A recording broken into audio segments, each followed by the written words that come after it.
আসসালামু আলাইকুম। কেমন আছেন সবাই?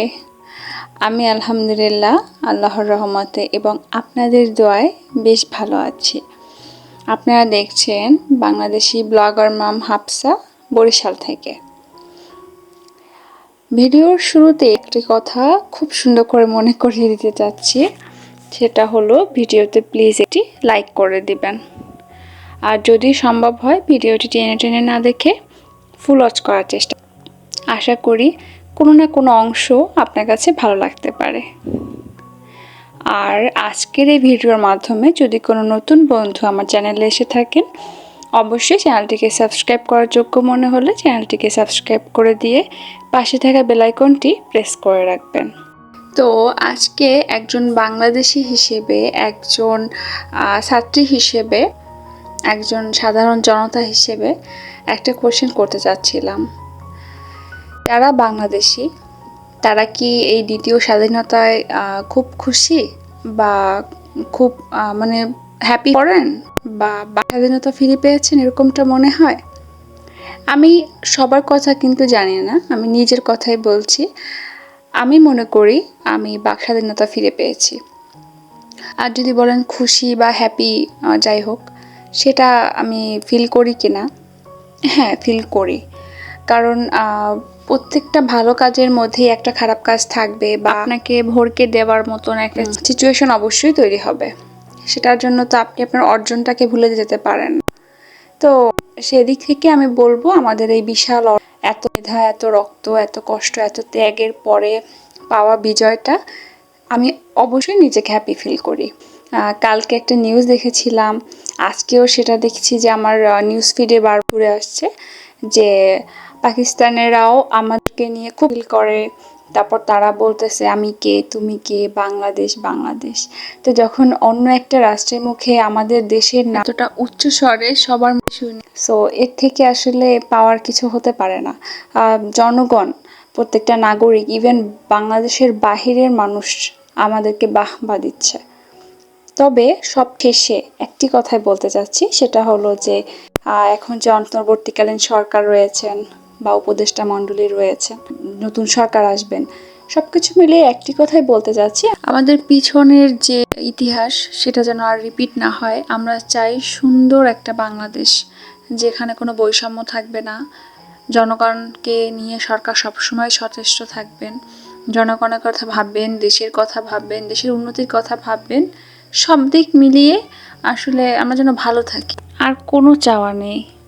যাই হোক, অনেক কথা বলে ফেলেছি, আর এখন একটু ভিডিওর কথায় আসি।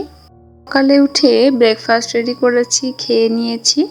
সকালে উঠে ব্রেকফাস্ট খাওয়ার পরে ভিডিও স্টার্ট করে, তো ওই টাইমে অনেকগুলো থালা বাসন জমে গিয়েছিল, সেগুলো সব ক্লিন করে নিয়েছি, বাবুকে খাইয়ে নিয়েছি। তারপর দুপুরে রান্না করতে গেলাম। তো দুপুরে আজকে আমরা ডাল করেছি, আর লাউয়ের ছোলা ভাজি করেছি চিংড়ি দিয়ে, আর করলা ভাজি করেছি। আমার কাছে লাউ রান্না থেকে আমার কাছে মনে হয় লাউয়ের ছোলা ভাজিটা ভীষণ মজার হয়, আর সাথে যদি চিংড়ি দেওয়া যায় তাহলে তার কথাই নেই। তো দুইটা ভাজি অনেক মজা লেগেছে, আর ডালের সাথে ভাজি বা আলু ভর্তা হলে আমি পেট ভরে ভাত খেতে পারি। চা পাতা শেষ হয়ে গিয়েছিল, তো সেই প্যাকেটটা রিফিল করে নিচ্ছিলাম। আর এটা ছিল সন্ধ্যার দিকের ভিডিও। তো সন্ধ্যার নাস্তায় ভাবলাম মোগলাই পরোটা বানাবো। তো দুইজনের জন্য যেন দুইটা মোগলাই পরোটা হয়, তো সেরকম করে আমি আটা খামিটা তৈরি করে নিচ্ছি। এখন আমি মেন প্রসেসে চলে যাব। এই নিয়ে এই দ্বিতীয়বার নতুন পরোটা বানাচ্ছি। আর হলো যে দুইটা টাইমই বাবুরা আমাকে সব ধরনের হেল্প করেছে।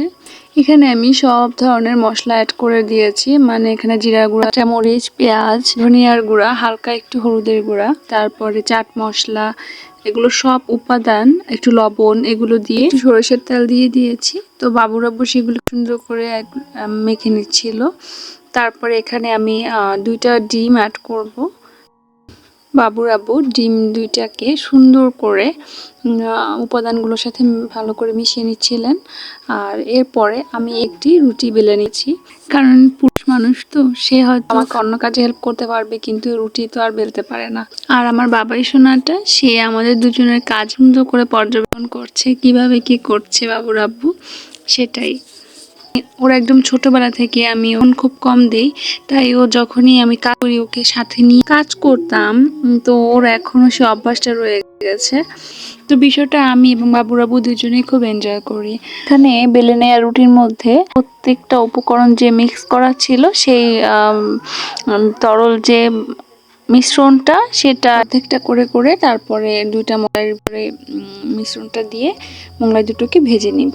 এখানে একটি বিষয় খেয়াল রাখতে হবে যে রুটিটা নেবার পরে তার মধ্যে মিশ্রণটা দেওয়ার পরে বেশিক্ষণ যেন রেখে দেওয়া না হয়, তা না হলে রুটিটা একদমই আরও নরম হয়ে যাবে এবং ভাজার উপযোগী হয় না। ভিতরের যে তরল মিশ্রণগুলো আছে সেগুলো বের হয়ে আসার চেষ্টা করবে।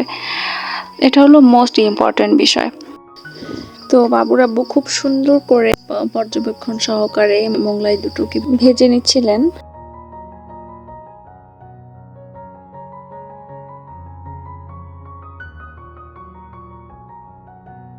তো বাবুরাবু এবার কেটে সার্ভ করছিল, তো সেখান থেকে আমি একটু ভিডিও করেছি। এরপরে কেটে নেওয়া মোগলাইগুলোকে গরম গরম সসের মাধ্যমে পরিবেশন করব।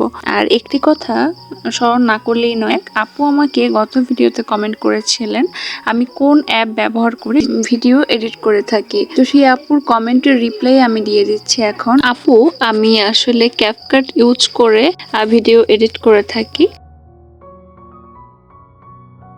আজকে যদি আপনি আমার ভিডিও দেখে থাকেন, আশা করি আপনি আপনার উত্তরটি পেয়ে যাবেন। তো কথা বলতে বলতে ভিডিওর একদম শেষ পর্যায়ে চলে এসেছি। আশা করি হয়তো কোনো একটা অংশ ভালো লেগেছে। আবারও মনে করিয়ে দিতে একটি লাইক করে দিবেন।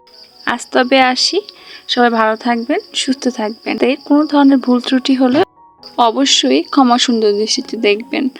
আল্লাহ হাফিজ, আসসালামু আলাইকুম।